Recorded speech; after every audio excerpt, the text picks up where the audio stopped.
Hello students, आप सभी का एक बार फिर से बहुत बहुत स्वागत है। जैसा कि अभी ट्रेंडिंग में चल रहा है कि जो किसान हैं वो लगातार विरोध कर रहे हैं, तो उसमें एक टर्म बार बार यूज़ हो रहा है, वो है आपका कॉन्ट्रैक्ट फार्मिंग। ठीक है, तो बेसिकली आपको ये इन्फॉर्मेशन होनी चाहिए कि जो भी इस प्रकार के फार्मिंग से रिलेटेड जो इश्यू हैं, तो उन इश्यू के बारे में आपको बेसिक जानकारी होनी चाहिए। तो यहाँ पे जो वर्ड कॉन्ट्रैक्ट फार्मिंग है, आज इस वीडियो में बेसिकली आप उसको क्लियर करेंगे। और यहाँ पे जैसा कि आप देख पा रहे हैं कि जो फार्मर्स हैं उसका रॉ मटेरियल्स एक वैल्यू एडेड प्रोडक्ट में जो कन्वर्ट हो रहा है। ठीक है, और उसके बाद में इसका जो प्राइस का जो डिफरेंस है वो आप अच्छे से देख सकते हैं। जैसा कि आप जो लेज़ हैं उसको देखते हैं तो वो आपको 10 रुपीज़ की मिलती है, और यहाँ पे जो आपके पोटैटो जिनसे ये बनाया जाता है, ठीक है, तो उनका काफ़ी कम मूल्य रहता है। तो यहाँ पे ये जो कंपनी है ये आपके उस प्रोडक्ट को बना रही है, जबकि वो पूरा प्रोडक्ट किसने बनाया है, किसने ग्रो किया है, किसने उसको अच्छे से नरिश किया है, वो है आपके फार्मर्स। लेकिन फिर भी बेसिकली ये डिफरेंस रहता है कि फार्मर को प्रॉपर प्रॉफिट नहीं मिल पाता है। ठीक है, और आपके जो कम मूल्य में खरीदी हुई चीज़ फार्मर को वापस ज़्यादा मूल्य में मिलती है। तो ये बेसिकली डिफरेंस जो आ रहा है वो आपके कॉन्ट्रैक्ट फार्मिंग की वजह से हो सकता है, या और कई रीजंस हो सकते हैं। तो आज इस वीडियो में बेसिकली जो अपन बात करने वाले हैं वो है आपका कॉन्ट्रैक्ट फार्मिंग। और आई होप आप ये फाइंड आउट कर पाएंगे कि आपका कॉन्ट्रैक्ट फार्मिंग आपके लिए बेनिफिशियल है या फिर आप फार्मर्स के लिए अनप्रॉफिटेबल है।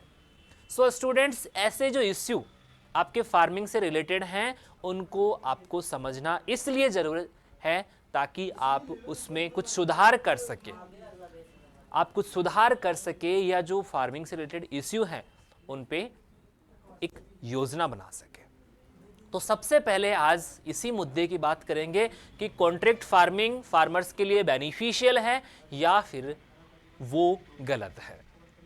जैसा कि आप मूल्य वृद्धि देखते हैं, ठीक है, फार्मर अपनी ही चीज को कम पैसे में बेच के उसी चीज से बनाए हुए प्रोडक्ट को ज्यादा पैसे में खरीदने के लिए मजबूर होता है। तो ये आपका कॉन्ट्रैक्ट फार्मिंग। तो सबसे पहले इस वीडियो में बात करने वाले हैं कि आपका जो कॉन्ट्रैक्ट फार्मिंग है, जैसा कि आप विरोध भी देखते हैं, इसका विरोध भी हो रहा है कि कॉन्ट्रैक्ट फार्मिंग आपके लिए सही नहीं है। तो क्या सही है क्या गलत नहीं है ये तो अपन फाइंड आउट तभी कर पाएंगे जब इस चीज की तह तक अपन स्टडी करेंगे। तो हिस्ट्रिकल जो बैकग्राउंड है उसकी बात करते हैं। तो फर्स्ट जो है ये ताइवान में इंट्रोड्यूस किया गया, ताइवान में इंट्रोड्यूस किया गया इस प्रकार का जो पैटर्न है, ठीक है, जो आपका 1895 में जापान गवर्नमेंट के द्वारा। जबकि यहाँ पे इंडिया में जो सबसे पहले इंट्रोड्यूस किया गया वो आपकी जो पेप्सी कंपनी है, पेप्सी कंपनी है। जैसा कि आप कई आपकी नेशनल और मल्टीनेशनल जो कंपनीज हैं उनके नाम आप बार बार सुनते हैं। इसमें आपका नेस्ले हैं, आपकी जो पेप्सी हैं, आईटीसी कंपनी है। तो ये आपकी जो बड़ी बड़ी कंपनियां हैं, नेशनल और मल्टीनेशनल कंपनीज हैं, वो बेसिकली फार्मर्स से किस प्रकार से कॉन्ट्रैक्ट करती है, किस प्रकार से उनको जो इनका रॉ मटेरियल है वो अवेलेबल होता है, और उसके बाद में किस प्रकार से फार्मर को प्रॉफिट होता है या लॉस होता है, ये सारी चीज़ें जानेंगे इसमें। तो यहाँ पे जैसा कि बताया गया है कि सबसे पहले इंडिया में जो है पेप्सी कंपनी ने ये इंट्रोड्यूस किया, और इसके साथ ही जो वेजिटेबल्स हैं और पर्टिकुलरली जो टोमेटो और पोटैटो हैं उनकी ग्रोविंग स्टार्ट हुई कॉन्ट्रैक्ट के साथ फार्मर के 1927 में। ठीक है, in Karnataka contract farming was started with the cultivation of gherkin in 20th century. यानी कि आपकी जो 20वीं सेंचुरी है उसकी स्टार्टिंग में आपके जो कर्नाटका स्टेट है वहाँ पे जो खीरा है, घेरकिन बोलते हैं, खीरा कुकुम्बर है, उसके कल्टीवेशन के साथ स्टार्ट हुई। तो यहाँ पे जो आपका कॉन्ट्रैक्ट फार्मिंग टर्म है वो स्टार्ट कब से हुआ है, कहाँ से हुआ है, इस प्रकार के क्वेश्चन आपके एग्जाम में पूछे जा सकते हैं। बिकॉज आपके करंट अफेयर्स में भी पूछे जा सकते हैं और आपको सब्जेक्ट का जो बेसिक इन्फॉर्मेशन है उसमें भी पूछे जाते हैं। और जैसा कि आपकी जो एग्जामिनेशन है जिसमें अपन IBPS मेंस एग्जामिनेशन की बात करें, आपका IBPS के साथ साथ ही प्री PG का एग्ज़ाम है, ठीक है, या फिर AO एग्ज़ाम है, तो इस प्रकार की जो भी आने वाले एग्ज़ाम है उनके लिए इन्फॉर्मेशन काफ़ी यूज़फुल होने वाली है। तो ये आपका हिस्टोरिकल आपका जो बैकग्राउंड है इस इंफॉर्मेशन का। अब अपन बात करते हैं कि ये कॉन्ट्रैक्ट फार्मिंग जो लगातार अपन सुन रहे हैं इसका मतलब क्या है, किस प्रकार से कॉन्ट्रैक्ट होता है, या कॉन्ट्रैक्ट किसके लिए होता है, कौन कॉन्ट्रैक्ट करता है। तो इसको समझ पाने के लिए आपको इसका मीनिंग समझ पाना जरूरी है। तो यहाँ पे जो आपके फार्मर्स हैं उनके पास में वो सारे रिसोर्सेज नहीं होते हैं जो किसी वैल्यू एडेड प्रोडक्ट को बनाने के लिए रिक्वायर होते हैं। जैसा कि आपका जो टोमेटो केचप है, टोमेटो सॉस है, पोटैटो चिप्स हैं, ये तो अपन स्मॉल लेवल पे बना सकते हैं, लेकिन जो बड़े प्रोडक्ट हैं या जिनकी लार्ज क्वांटिटी जैसे कि बिस्किट्स हैं, ठीक है, इसके अलावा जो जूसेस हैं, प्रिजर्व मटेरियल्स हैं, तो उनको बनाने के लिए जो इंफ्रास्ट्रक्चर रिक्वायर होता है वो बेसिकली फार्मर्स के पास में नहीं होता है, या इंडिया के जो फार्मर है वो इतना नॉलेज, इतने स्किल्स नहीं रखते हैं जो इस प्रकार के प्रोडक्ट बना सके। तो इसके लिए क्या होता है कि जो पेरिसेबल कमोडिटीज होती है, पेरिसेबल कमोडिटीज होती हैं वो आपके लॉस हो जाए तो उसके बाद में फार्मर को प्रॉपरली उसका प्रॉफिट नहीं मिल पाता है। तो इसके लिए फार्मर अपनी रिस्क कम करने के लिए कुछ नेशनल कंपनीज, कुछ मल्टीनेशनल कंपनीज के साथ में पार्टनरशिप कर लेता है या एग्रीमेंट कर लेता है। तो कॉन्ट्रैक्ट जो फार्मिंग है उसमें क्या होता है कि जो आपकी मल्टीनेशनल कंपनीज हैं और आपके फार्मर्स हैं वो आपस में क्या करते हैं, इंगेज्ड होकर वर्क करते हैं। यानी कि जो भी इनपुट यूज हो रहा है वो फार्मर को जो कंपनी है उनके द्वारा प्रोवाइड करवाया जा रहा है, और उसके एवज में जो प्राइस का जो डिफरेंस होता है मार्केट में उसका रिस्क कम करते हुए फार्मर को ये गारंटी दी जाती है कि आपका जो प्रोडक्ट है उसको हम इस प्राइस पे खरीदेंगे, इसलिए आप निश्चिंत होकर क्रॉपिंग कीजिए। तो दोनों ही बेसिकली ये क्या है, प्रॉफिटेबल है। लेकिन फार्मर को नुकसान क्यों होता है फिर भी, इसके क्या क्या आगे फ्यूचर में चांसेस हैं नुकसान होने के, तो इसको समझते हैं। पहले देखिए, सबसे पहले बात करते हैं कॉन्ट्रैक्ट फार्मिंग के मीनिंग की। It is an agreement between farmers and processing and marketing farms for the production and supply of agriculture product under certain agreement frequently at pre determined prices. तो यहां पे सबसे इंपॉर्टेंट चीज यही है कि इसका जो डिटर्मिनेशन होता है वो प्री डिटर्मिनेट होता है। देखिए, इसमें आपके कौन कौन से जो वर्क हैं उन पे आपको फोकस करना है ताकि आप इसको समझ सके। देखिए, यहां पे जो आपका क्रॉप है इसको प्रोडक्शन जो कर रहा है वो कौन करता है, आपके फार्मर्स। क्रॉप को प्रोडक्शन कौन कर रहा है, फार्मर। लेकिन यहां पे इश्यू क्या है, इसमें इश्यू ये है कि सबसे पहली चीज तो ये है कि क्रॉप के प्रोडक्शन में क्या होगा, इनपुट यूज होंगे। इनपुट के रूप में यहां पे फर्टिलाइजर्स हैं, यहां पे सीड है, वैल्यू एडेड सीड है, उनकी आवश्यकता होती है। तो यहां पे बेसिकली अपन कह सकते हैं कि यहां पे आपको क्या चाहिए, क्रेडिट चाहिए, जो फार्मर के पास में नहीं होता है। दूसरा अपन बात कर रहे हैं इस प्रोडक्शन का मार्केटिंग, कि फार्मर ने जैसे जैसे करके आपका जो प्रोडक्शन है वो तो बना लिया है, लेकिन इस प्रोडक्शन को कहां मार्केट में वो बेचे। दूसरा अपन बात कर रहे हैं कि मार्केटिंग में क्या इश्यू आता है कि उसको सही पैसा नहीं मिल पाता है। तो यहां पे ये रिस्क और ये वाली रिस्क, आपकी जो क्रेडिट की रिस्क है या जो मार्केटिंग की रिस्क है, वो इसकी कम करने के लिए इसमें क्या होती है, कई प्रकार की कंपनी जिसकी हेल्प करती है। तो यहां फार्मर को क्या अवेलेबल करवाती है, पहले तो इनपुट यूज करवाती है कि जो भी उसको इनपुट चाहिए होता है वो कंपनीज उसको देगी। इसके साथ ही इसका जो प्रोड्यूस है, इसकी मार्केटिंग और उन मार्केटेड जो प्रोडक्ट हैं उनको एक प्री डिटरमाइंड प्राइस पे वो खरीदेगी। यानी कि फार्मर को कोई टेंशन नहीं है उसका प्रोडक्शन की ज़्यादा होगा तो उसका प्राइस सही मिलेगा या नहीं मिलेगा, बिकॉज ये पहले से डिसाइड कर लिया जाता है। तो फार्मर्स इसके साथ में एग्रीमेंट करता है कि आप मेरे को ये इनपुट कॉस्ट हैं या जो क्रेडिट है वो अवेलेबल करवा दीजिए। उसके बाद में जो भी इसमें इनपुट यूज़ होगा, किस प्रकार से होगा, वो फार्मर अपने हिसाब से करता है। जब उसका प्रोडक्शन तैयार हो जाता है, प्रोडक्ट तैयार हो जाता है, तो वो इस कंपनी को इतने प्राइस पे, जो आपकी क्या होती है, प्री डिटरमाइन होती है, इस प्राइस पे उस कंपनी को बेच देता है। ठीक है, तो यहां पे जो इनकम, जो प्राइस है, फ्लक्चुएशन मार्केट में होता है, प्रोडक्शन ज्यादा होने का, कम होने का, इस प्रकार की टेंशन नहीं होती है। दूसरा अपन बात कर रहे हैं यहां पे जो क्रॉप प्रोडक्शन करने में एक रिस्क होता है जिसको अपन बोलते हैं नेचुरल, और आपके कई एडवर्स क्लाइमेटिक कंडीशन,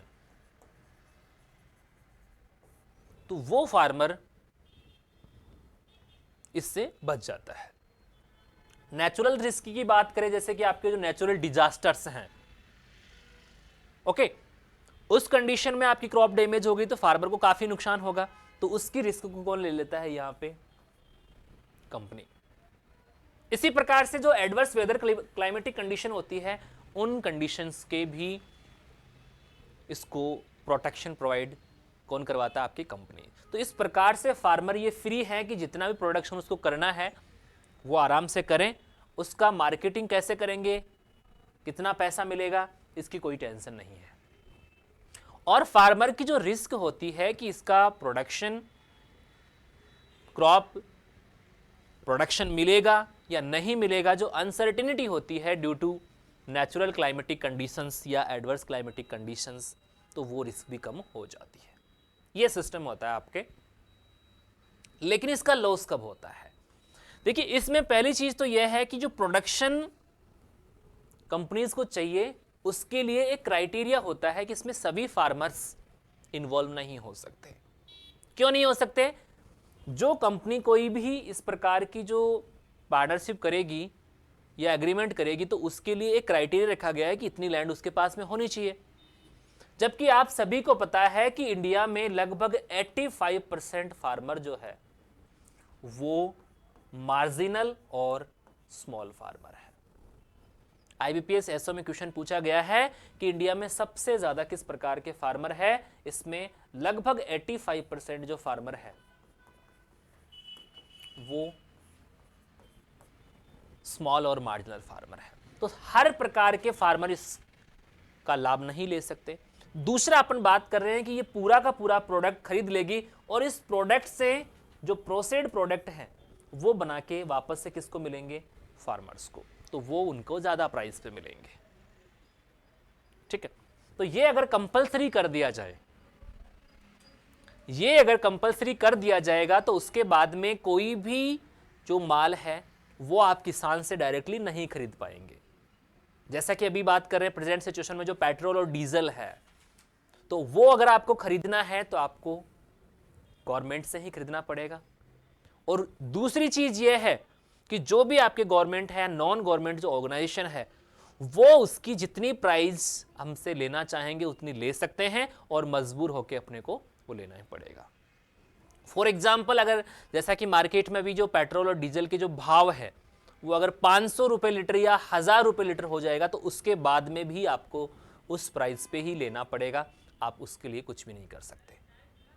ठीक है, जबकि यहां पे आपके पास ऑप्शन है कि अगर आपको मार्केट में कोई आटा 25 रुपये केजी, 30 रुपये केजी या 45 रुपये केजी मिल रहा है, तो आप वहां से ना लेके आप सीधे फार्मर से 20 रुपये केजी में ले सकते हैं। लेकिन अगर इस कॉन्ट्रैक्ट फार्मिंग को कंपलसरी कर दिया जाए तो उसके बाद में आप डायरेक्टली, और जैसा कि आप सभी को पता है कि कुछ प्रोडक्ट्स हैं जैसे कि आपके अफीम है, तो उसको अगर आपको परचेज करना है तो आपको गवर्नमेंट से ही परचेज करना पड़ेगा। उसकी जो गवर्नमेंट रेट है वही आपसे वसूली जाएगी। तो इसलिए किसान इसके लिए विरोध कर रहे हैं कि कॉन्ट्रैक्ट फार्मिंग बेनिफिशियल है, लेकिन इसके आगे के जो फ्यूचर में जो इसके नुकसान होने वाले हैं उनको अनदेखा ना किया जाए। सो स्टूडेंट्स, यहां पे आप इसको समझ पाए होंगे कि जो भी प्रोडक्ट अगर मार्केट में आपके किसान ना बेचे और सीधा वो किसी कंपनी को बेच दे, तो कंपनी उसको अपने मन चाही रेट पे आपकी सभी जो पॉपुलेशन है उसको बेचेगी और मजबूर होकर आपको उससे खरीदना ही पड़ेगा। तो इसलिए इसका मेरे को नहीं लगता ये चीज़ें देख के कि इसका कुछ बेनिफिट्स है। बाकी हो सकता है अलग अलग राय हो, लेकिन यहाँ पे इस प्रकार का आप देख सकते हैं उसका इम्पैक्ट भी देखने को मिला है कि जो आपके इस कॉन्ट्रैक्ट फार्मिंग में जो प्रोडक्ट्स हैं उनके अगर ज़्यादा पैसे पे भी आपको बेचा जाता है तो आप उसका ऑब्जेक्शन नहीं कर सकते, ठीक है। और किसान खुद कर पाए इस प्रकार का वैल्यू एडिशन, वो पॉसिबल नहीं है कि इंडिया में इस प्रकार के फार्मर्स नहीं है जिनके पास में प्रॉपर इंफ्रास्ट्रक्चर हो और स्किल्ड फार्मर्स हो, ठीक है। तो यहां पे यही बताया गया है कि इसमें क्या होता है कि एग्रीमेंट होता है जो फार्मर, प्रोसेसिंग और मार्केटिंग फार्म्स आपस में मिलकर करते हैं और उसका क्या कर रहे हैं, उन प्रोडक्शन का, जैसे कि आप देख पा रहे हैं कि यहां पे जो प्रोड्यूस है, ये प्रोडक्शन है वो किसने किया है, फार्मर ने। लेकिन ये फार्मर का नहीं बोला जाएगा, ये यहां पे जो भी उसका ब्रांड है उसके नाम से जाना जाएगा। और आप सब जानते हैं कि जो भी ब्रांड है उसको यहां पे पैदा तो फार्मर ही कर रहा है, लेकिन उसका वेटेज उसको नहीं मिल रहा है। यहां पे जो भी कंपनी है, जैसा कि आप देख पाएंगे इस प्रकार की कंपनी आपको देखने को मिलेगी, ठीक है। उसके बाद में दूसरी चीज है वो है इसकी सप्लाई, और यही तो बात आके अटक जाती है, बिकॉज यहां पे जो सप्लाई होगी वो जैसे चाहेंगे वैसे होगी। आप चाहेंगे वैसे नहीं होगी, जैसे वो चाहेंगे। अगर आपको कम प्राइस पे मिल रहा है तो उसका स्टॉक बढ़ा दिया जाएगा, और उस टाइम क्या होगा, उसकी सप्लाई प्रॉपर्ली नहीं होने के कारण उसकी डिमांड क्या हो जाएगी, बढ़ जाएगी। ये तो आपको पता है बिकॉज आपने इकोनॉमिक्स पढ़ी होगी कि अगर कोई भी चीज मार्केट में नहीं है, उसकी प्रॉपर्ली सप्लाई नहीं हो रही है, तो उसकी डिमांड बढ़ जाएगी, और जैसे ही डिमांड बढ़ जाएगी उसका क्या बढ़ जाएगा, प्राइस। तो इस प्रकार की थ्योरी है। इसमें फार्मर को बस इतना सा हेल्प है कि उसका जो पैसा मिल रहा है वो प्री डिटरमाइंड प्राइस पे मिल रहा है, ठीक है। चलिए आगे देखते हैं इसमें क्या क्या है। नेक्स्ट बात करते हैं ऑब्जेक्टिव।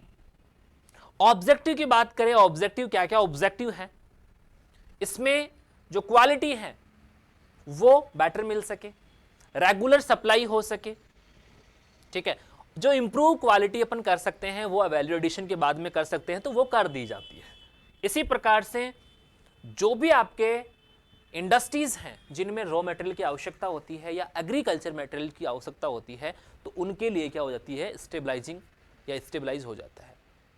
और दूसरा अपन बात कर रहे हैं कि इसका जो प्राइस मार्केट में घटता या बढ़ता है, जो प्रोडक्शन पे डिपेंडेंट होता है, वो रिस्क कम हो जाती है।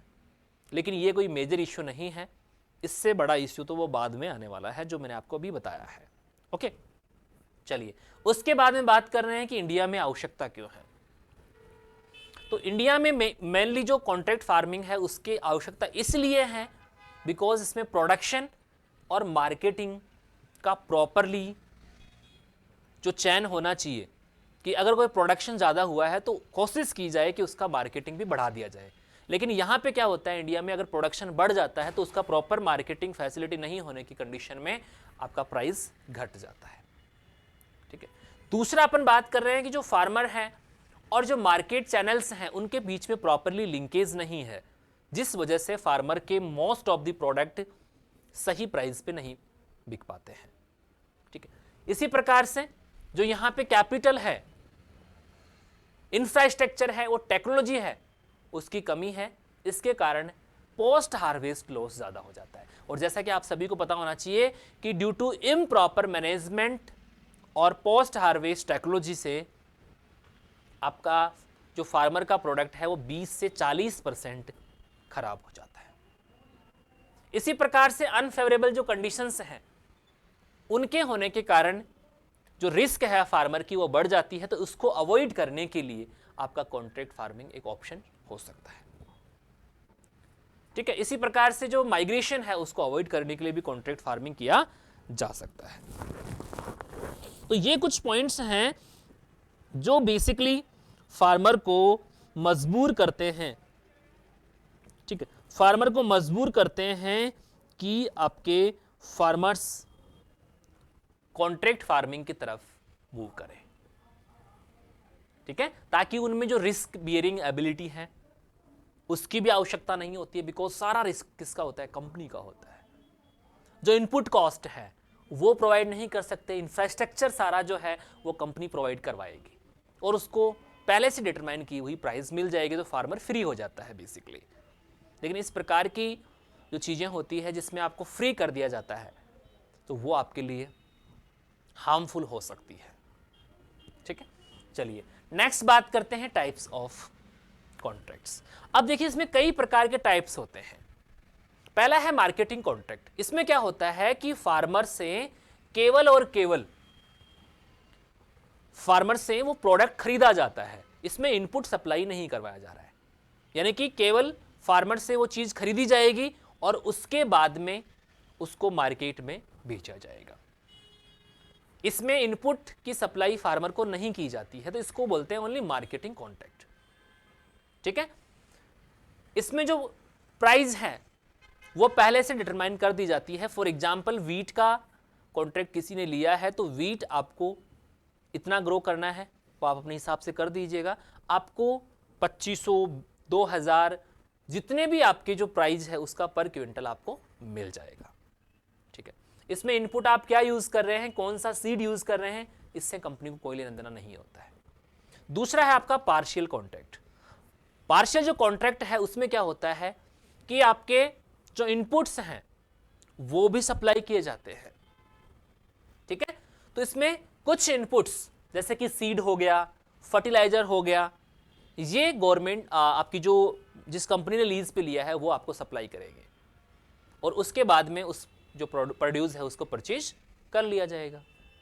इसी प्रकार से टोटल कॉन्ट्रैक्ट क्या है, उसमें जो भी आपको लगाना है, जो भी ग्रो करना है, एवरीथिंग, सीड है, फर्टिलाइजर्स है, या जो इनपुट के रूप में जो मशीनरी यूज हो रही है, कौन सी टेक्नोलॉजी यूज करनी है वो आप डिसाइड नहीं कर सकते, वो सारा का सारा कंपनीज करेगी। उसका हार्वेस्टिंग किस प्रकार से करना है, कौन कौन से फर्टिलाइजर उसमें ऐड करने हैं, कौन सा सीड यूज करना है, किस प्रकार से कल्टीवेशन करना है, ये सारा आपकी जो कंपनी है वो आपसे करवाएगी और उसके बाद में आपका जो प्रोडक्ट है उसको खरीदेगी। तो ये वेरियस टाइप्स हो सकते हैं, ओके। एडवांटेज देखिए क्या है, provision of inputs and production service. इसमें क्या हो रहा है कि फार्मर्स को इनपुट की चिंता नहीं है, इनपुट की चिंता नहीं है। दूसरा, प्रोडक्शन में जो सर्विसेज यूज हो रही है उसको केवल आपकी लेबर है उसकी आवश्यकता है, उसमें और जो इनपुट यूज हो रहे हैं उसकी आवश्यकता नहीं है, वो कंपनी प्रोवाइड करेगी। इसी प्रकार से क्रेडिट उसको जितना चाहिए अवेलेबल हो जाता है। जो टेक्नोलॉजी उसमें लगनी चाहिए, जो उसके लिए एप्रोप्रिएट है, वो कंपनी आपको प्रोवाइड करवाएगी। फॉर एग्जाम्पल कोई फार्मर है उसको हार्वेस्टिंग मैकेनिकल करवाना है तो कंपनी उसको अवेलेबल करवाएगी, ठीक है। लेकिन अगर मान लीजिए फार्मर खुद अपने हिस्से पे करना चाहता है, अपने बेसिस पे करना चाहता है, तो उस कंडीशन में फार्मर के पास में क्रेडिट होना जरूरी है। तो जहां पे अपन बात कर रहे हैं कि इसमें जैसी भी टेक्नोलॉजी आप इंट्रोड्यूस करना चाहें वो यूज कर सकते हैं, आपको कोई बाइंडेशन नहीं है, स्किल ट्रांसफर हो रही है।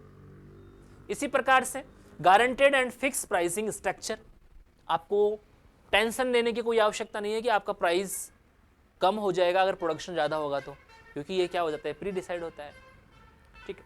और उस प्रोडक्ट को बेचने के लिए जो मार्केट चाहिए होते हैं उनकी भी आपको चिंता करने की आवश्यकता नहीं है कि आपका जो प्रोडक्शन है वो कहाँ बिकेगा, कितना उसका पैसा मिलेगा, उसको लेके कैसे जाएंगे, ठीक है। तो ये सारे इश्यूज जो होते हैं वो कंपनी अपने बेसिस पे देखती है। तो ये कुछ पॉइंट्स हैं जो फार्मर को अट्रैक्ट करते हैं कॉन्ट्रैक्ट फार्मिंग के लिए, ओके।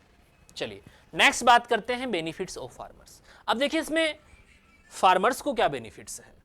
एक तो प्रॉपरली उसको क्या मिल जा रहा है, क्रेडिट मिल जा रहा है, उसको कोई दिक्कत नहीं आ रही, जो भी टेक्नोलॉजी है वो सारा मिल रहा है, ठीक है। उसको टाइमली उसका रिटर्न्स मिल रहा है, प्राइस फ्लक्चुएशन है उसका जो रिस्क है वो कम हो गया है, टाइमली ट्रांसपोर्टेशन फैसिलिटी मिल जाएगी उसका, ठीक है। जो मिडिल मैन है उनका वर्क खत्म हो गया कि जो भी आपका जो प्रोडक्ट है उसको आप मंडीज में बेचेंगे, तो मिडिल मैन है उसको क्या कमीशन देना पड़ता है, तो वो कम हो जाएगा। इसी प्रकार से बात कर रहे हैं कि जो प्राइवेट मनी है, ठीक है, तो मनी लीडर्स हैं, उनकी आवश्यकता आपको होती है तो वो आपको अवेलेबल हो जाएगी। इसके साथ ही आपको प्रॉपर्ली जो इनपुट है वो भी अवेलेबल हो जाएंगे। तो ये कुछ बेनिफिट्स फार्मर को होंगे। कंपनी को क्या होगा, देखिए कंपनी को बात करें तो कंपनी को क्या है कि आपका जो अनटर्पेंडाइंड है या रेगुलर फ्लो है रॉ मटेरियल का अवेलेबल होता रहेगा, कोई जो है ड्राई पीरियड नहीं रहेगा कि जिस टाइम आपको प्रोडक्शन नहीं मिल रहा है, एवरी टाइम जो है रॉ मटेरियल की अवेलेबल होगी। प्रोडक्शन कम होने के कारण जो मार्केट में कोई भी प्रोडक्ट कम या ज़्यादा हो जाता है, जिसकी वजह से मार्केट में जो प्राइस का फ्लक्चुएशन होता है वो नहीं होगा। Long term planning made possible, लंबे समय तक इसमें क्या होता है, कॉन्ट्रैक्ट होता है 10 साल का, 15 साल का, तो जो कंपनी है वो अपनी जैसे अपने चाहती है वैसा माल उससे प्रोड्यूस करवा सकती है, ठीक है। इसी प्रकार से लॉन्ग टर्म कमिटमेंट होता है कि तो फार्मर की भी रिस्क कम हो जाती है और कंपनी को ये रिस्क कम हो जाती है कि आपको रॉ मटेरियल कितने दिन तक मिलेगा, वो कोई इश्यू नहीं है। दूसरा फार्मर को भी कि फार्मर जो है निश्चिंत होकर काम करता है।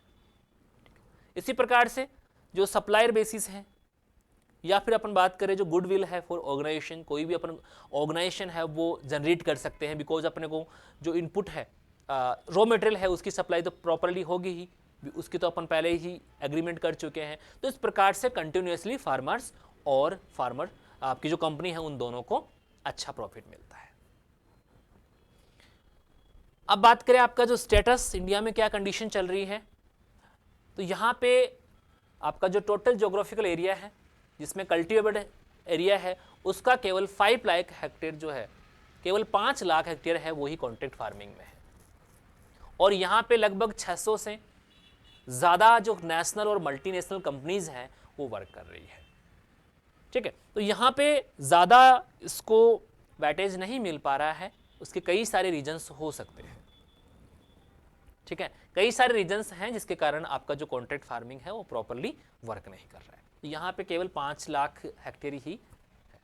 अब देखिए इसमें इश्यू क्या आ रहे हैं, इसमें जो प्रॉब्लम्स हैं वो क्या आ रही है, यही बात कर रहे हैं कि जो आपका कॉन्ट्रैक्ट फार्मिंग इतना अच्छा होने के बावजूद भी फार्मर इसको अडॉप्ट क्यों नहीं कर रहे हैं। तो यहाँ पे जैसा कि मैंने बताया कि जो कंपनी है वो प्रेफर करती है मीडियम टू लार्ज फार्मर को, बिकॉज जो भी वो इन्वेस्टमेंट करेगी तो उसको ज़्यादा लैंड की आवश्यकता होती है। लेकिन यहाँ पे बात कर रहे हैं कि फार्मर जो है उनके पास में उतनी लैंड होल्डिंग नहीं है जो उसके क्राइटेरिया को फॉलो कर सके। तो यहाँ पे इसमें जो क्राइटेरिया रखा गया है तो फार्मर के पास में 5 एकड़ लैंड होना ज़रूरी है, या 5 एकड़ की जो क्रॉप है उससे नीचे वो कॉन्ट्रैक्ट नहीं कर पाएगा। और जैसा कि आप सभी को पता है कि इंडिया में 85% फार्मर है वो मार्जिनल और स्मॉल फार्मर है, यानी कि उनके पास में 2 एकड़ से भी कम जमीन है, ठीक है। इसी प्रकार से बात करें 66% ऑपरेट लेस देन 1 एकड़ ईच। 66% फार्मर ऐसे हैं जिनके पास में केवल और केवल 1 एकड़ जमीन है, तो उनको लाभ नहीं मिल पाएगा। इसके अलावा ओनली जो आपके 40,000 इंडियन फार्मर्स हैं have land such land given for contract crops, और इसी प्रकार के ओनली 40,000 फार्मर ही है इंडिया में जिनके पास में इन कंपनीज के जो क्राइटेरिया है उनको फुलफिल करने के लिए एलिजिबिलिटी है। तो इसलिए ये इश्यू है। इसके अलावा contract farming can work if there is collectivization of small farmer like 10 to 15 farmers get together form a group और sign a contract आपका बना सकते हो। इसमें आपके क्या होना चाहिए कि कलेक्टिवली फार्मर्स अगर 10 से 15 फार्मर्स आपस में मिलके और कंबाइंड में आपका जो कॉन्ट्रैक्ट करते हैं तब इस प्रकार की पॉसिबिलिटी बन सकती है। It has been successful in Thailand. Thailand में ये देखा गया है as the Thai government made is a part of country national development plans। तो नेशनल लेवल पे डेवलपमेंट करने के लिए जो कंपनी है थाईलैंड है उन्होंने इस प्रकार का सिस्टम बनाया है कि अगर लैंड होल्डिंग कम है तो सभी को ग्रुप में मिला के कॉन्ट्रैक्ट कर सकते हैं, जबकि यहां पे बात कर रहे हैं no such priority arrange agreements in India. लेकिन इंडिया में इस प्रकार की कोई व्यवस्था नहीं है, इस कारण कॉन्ट्रैक्ट फार्मिंग प्रॉपरली वर्क नहीं कर पा रहा है, या जो बेनिफिट होना चाहिए वो नहीं मिल पा रहा है। क्लियर? चलिए अब देखिए यहां पे कुछ कंपनीज की लिस्ट दी गई है। यहां पे जो कंपनीज की लिस्ट दी गई है जो बेसिकली जो पॉपुलर हैं उन्हीं के नाम लिखे हैं यहां पे, ताकि आपके माइंड में रहे कि इस प्रकार की जो कंपनी है वो फार्मर के पास में कोलैबोरेशन में कॉन्ट्रैक्ट में काम करवा रही है। इसमें आपकी हुल है, आईटीसी है, सुंगुना पोल्ट्री है, पैप्सिको है, ओके, और इसके अलावा नेस्ले जो आपने काफ़ी बार सुना होगा। तो ये कई प्रकार के जो ब्रांड्स हैं, कई प्रकार के जो प्रोडक्ट्स हैं जो बेसिकली आपके एडेबल हैं, उनको प्रोडक्शन फार्मर से खरीद के जो वैल्यू एडेड प्रोडक्ट है वो बना के फार्मर को ही, या जो सप्लाई है, मार्केटिंग सप्लाई है, वो करती है। तो इस प्रकार से आपका जो कॉन्ट्रैक्ट फार्मिंग है इसकी क्या क्या कमियां हैं, क्या क्या इसके लाभ हैं, यह मैंने आपको बताया। कंक्लूजन क्या निकलता है? इंडिया जो है वो बेसिकली एक डाइवर्स क्लाइमेटिक जोन्स वाला आपका कंट्री है, और साथ ही यहाँ पे कई सारी क्रॉप्स ग्रो की जा सकती है जिसमें काफ़ी ज़्यादा कंपटीशन है।